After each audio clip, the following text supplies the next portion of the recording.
Hello, Hare Krishna. So this is Krishna book, Srila Prabhupada's Krishna book, and we are on chapter 1, the Advent of Lord Krishna.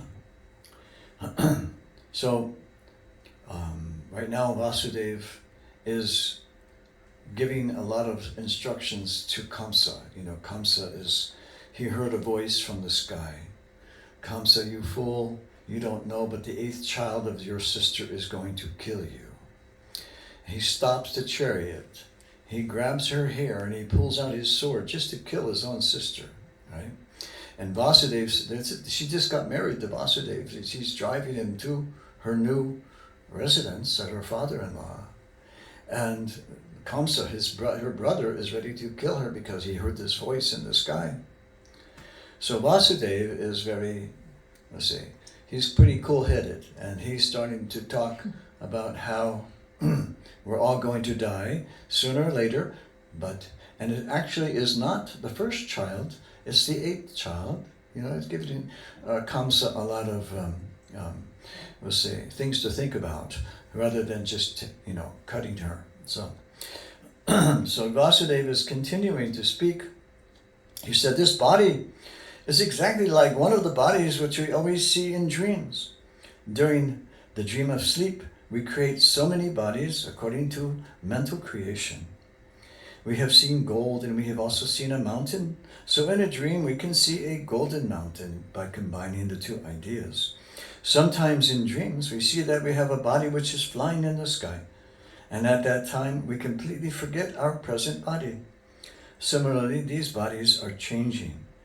When you have one body, you forget the past body.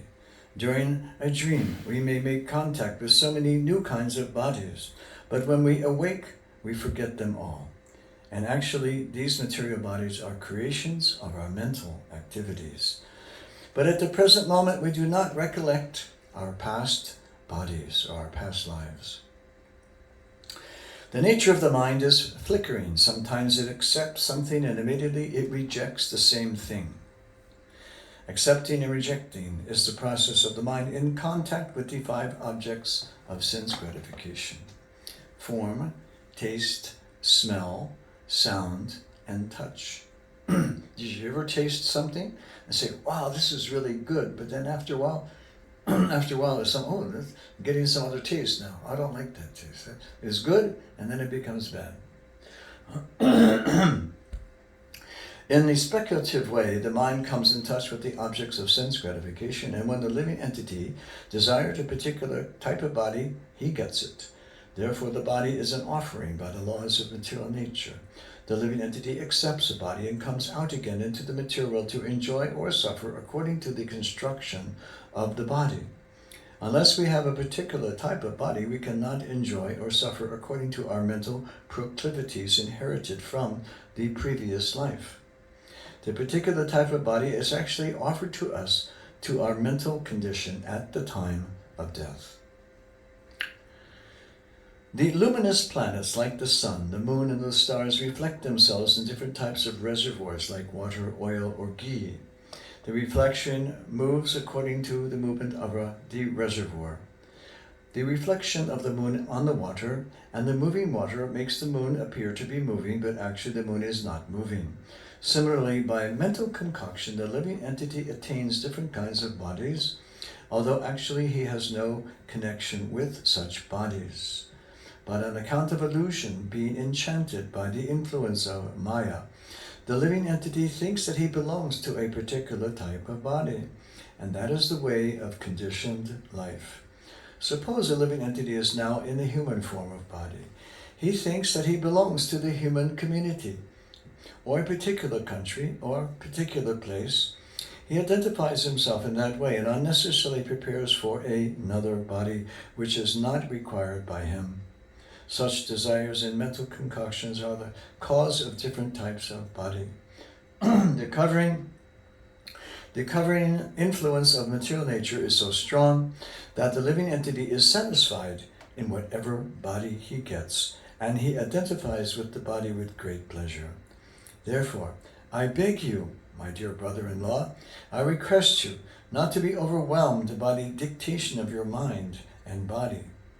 And Vasudeva then requested Kamsa not to be envious of his newly married sister.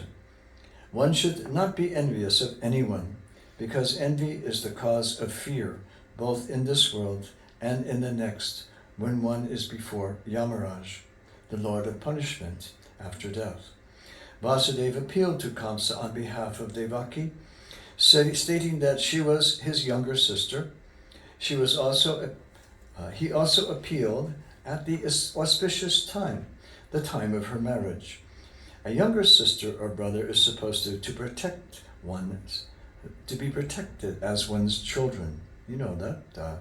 Is it Raksha Bandha? This is a ceremony for the brother and to protect the sister, right? The position is overall so delicate. Vasudeva reasoned, quote, that if you kill her, it will go against your high reputation, Kamsa. Vasudeva tried to pacify Kamsa by good instructions as well as by philosophical discrimination. But Kamsa was not to be pacified because his association was demonic.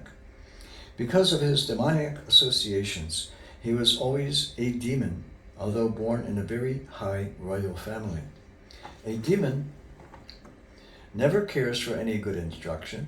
He is just like a determined thief. One can give him moral instruction, but it will not be effective.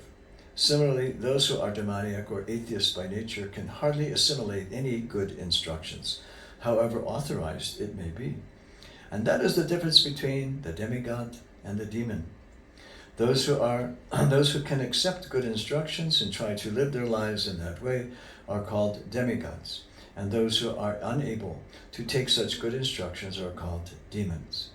Failing in his attempt to pacify Kamsa, Vasudeva wondered how he could protect his wife, Devaki.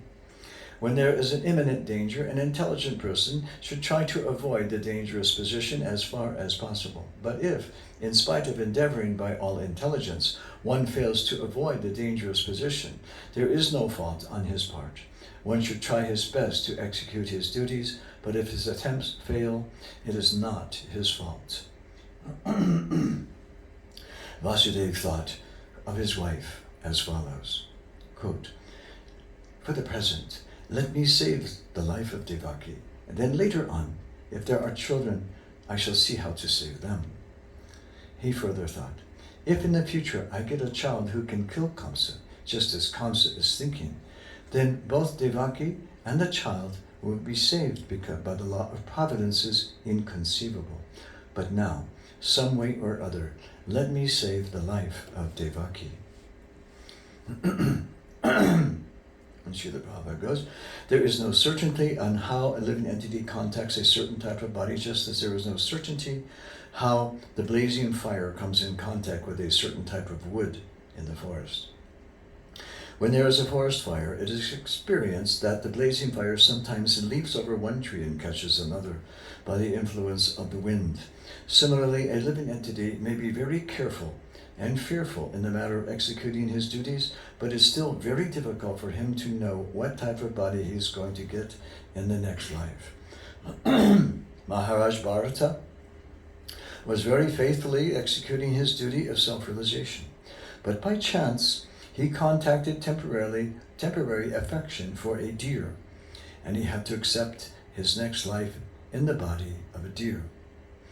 Vasudeva, after deliberating on how to save his wife, began to speak to Kamsa with great respect, although Kamsa was the most sinful man.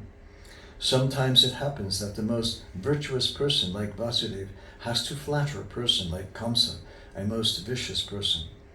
And that is the way of diplomatic transactions. Although Vasudeva was deeply aggrieved, he presented himself outwardly as cheerful. He addressed the shameless Kamsa in that way because he was so atrocious. Vasudeva said to Kamsa, quote, my dear brother-in-law, please consider that you have no danger from your sister. You are awaiting some danger because you have heard a prophetic voice in the sky. But the danger is to come from the sons of your sister who are not present now. And who knows, there may or may not be sons in the future. Considering all this, you are safe for the present. Now is there cause nor is there cause fear from your sister. If there are any sons born to her, I promise that I will present all of them to you for necessary action. You know that story? Vasudeva and all the children they brought, and Kamsa would kill each one of them. Kamsa knew that the value of Vasudev's word of honor, and he was convinced by his argument, and for the time being, he desisted from the heinous killing of his sister. And then Vasudeva was praised the decision of Kamsa. In this way, he returned to his home, Vasudeva's home. So imagine that was a tense moment. And probably the rest of the ride was pretty uncomfortable, I would think.